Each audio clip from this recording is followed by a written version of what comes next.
नमस्कार, मैं जीत सिंह। आप देख रहे हैं ITM मीडिया 24। हम बात करते हैं उत्तराखंड से। उत्तराखंड त्रासदी में उत्तर प्रदेश के लखीमपुर जिले की निगासन तहसील से 33 लोग लापता हैं। इनमें से 16 इच्छानगर गांव के हैं, उनमें भी 5 तो एक ही परिवार के हैं। इन 33 के अलावा 2 और लोग लापता थे, लेकिन इनमें से एक का शव बरामद हो गया है, जबकि एक से परिवार की बात हो गई है। ये सभी तपोवन स्थित पावर प्रोजेक्ट में काम करने गए थे। निगासन से करीब 25 किलोमीटर चलने के बाद बाएं हाथ पर पहाड़ियों के सहारे 3 किलोमीटर दूर इच्छानगर गांव है। यहां लोगों की भीड़ लगी है। हर आने जाने वाली गाड़ी को उम्मीद भरी नज़रों से देखते हैं कि शायद कोई अच्छी खबर मिल जाए। रास्ते में ही जितेंद्र मिलते हैं और बताते हैं कि उनके परिवार के 6 लोग लापता हुए थे।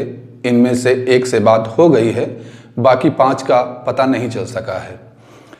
जितेंद्र अपने चचेरे भाई कृष्णा कुमार के घर ले गए, जहां कृष्णा की पत्नी कौशल्या रोते रोते निढाल हो चुकी है। घर के बरामदे में अलाव जल रहा है और गांव की महिलाएं और रिश्तेदार उन्हें सांत्वना दे रहे हैं। कौशल्या ने बताया कि उनके पति कृष्णा 52 साल के हैं और बेटा राजू 23। 3 महीने पहले उत्तराखंड काम करने गए थे। राजू की मंगनी हो गई थी। 24 अप्रैल को उसकी शादी है। कौशल्या को पति बेटे की सलामती की उम्मीद है, लेकिन जितेंद्र की आस टूट चुकी है। कौशल्या की 3 बेटियां भी हैं। 14 साल की बेटी बेहोशी की हालत में चारपाई पर है, जबकि 8 साल और 4 साल की बेटियों के आंसू नहीं थम रहे हैं। इच्छानगर गांव में लोगों की भीड़ लगी है। जैसे जैसे वक्त बीत रहा है, उनकी आस टूटती जा रही है।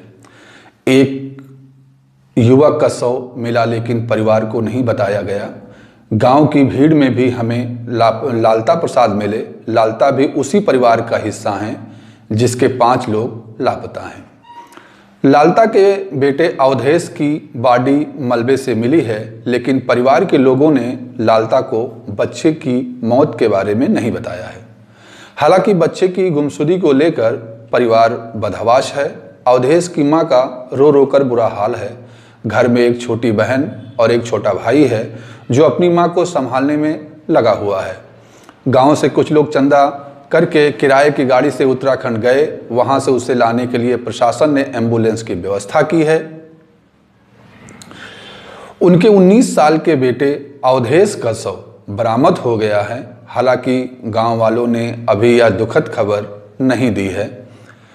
त्रासदी से 2 दिन पहले जलाल ने मां से फोन पर कहा था, जल्द आऊंगा। अवधेश के घर से करीब 10 कदम दूर सद्दाम का घर है। सद्दाम के 2 भाई इशरत और जलाल भी काम के सिलसिले में उत्तराखंड गए थे। अब इस रास्ते तो फोन पर बात हो रही है। जलाल लापता है। बीमार मां ने कहा कि जलाल से आखिरी बार शुक्रवार को बात हुई थी। वह मेरी तबीयत पूछ रहा था। उसने जल्द आने का वादा भी किया था। उसका चेहरा आंखों के सामने घूम रहा है। 3 दिन से घर में खाना नहीं बना। लापता हुए संतोष ने तो अभी 1.5 महीने के बेटे का मुंह भी नहीं देखा। इच्छानगर गांव से करीब 1 किलोमीटर पहले भैरमपुर गांव से भी 8 लोग लापता हैं। इसी गांव के राममूर्ति के 3 बेटे संतोष, मनोज और इंद्रपाल भी उत्तराखंड गए थे। इनमें से संतोष और मनोज लापता हैं। इंद्रपाल ने घर वालों की बात हो रही है। राममूर्ति गांव वाले के साथ उत्तराखंड के लिए निकल चुके हैं।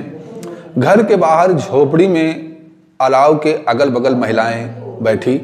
संतोष की पत्नी अपने 3 बच्चों के साथ बदहवास हालत में। महिलाओं ने बताया कि गोद में जो बच्चा है वह अभी 1.5 महीने पहले ही पैदा हुआ है। संतोष ने तो उसका चेहरा भी नहीं देखा। गांव में शोकाकुल सद्दाम का परिवार। सद्दाम के 2 भाई काम करने गए थे। एक से बात हो रही है, जबकि दूसरा लापता है।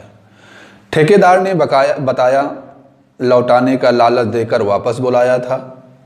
पीड़ित परिवार के जितेंद्र ने बताया कि इच्छानगर के जो 16 लोग लापता हैं वे करीब 4 से 5 महीने पहले ही लौटे थे। तब वहां ठेकेदार ने 1 महीने की पेमेंट रोक ली थी। ठेकेदार फोन भी नहीं उठाता था।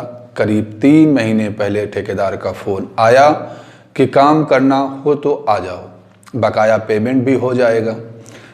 लेकिन प्रशासन ने सर्वे किया, राशन दिया और कोई मदद नहीं मिली। पीड़ित परिजन ने बताया कि मदद के नाम पर प्रशासन ने सबके नाम नोट किए हैं, राशन पानी की मदद की गई।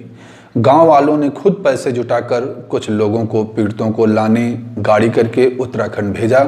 2 गाड़ियों का करीब 25,000 रुपये किराया लगा। अगर यही मदद प्रशासन कर देता तो बड़ी मेहरबानी होती।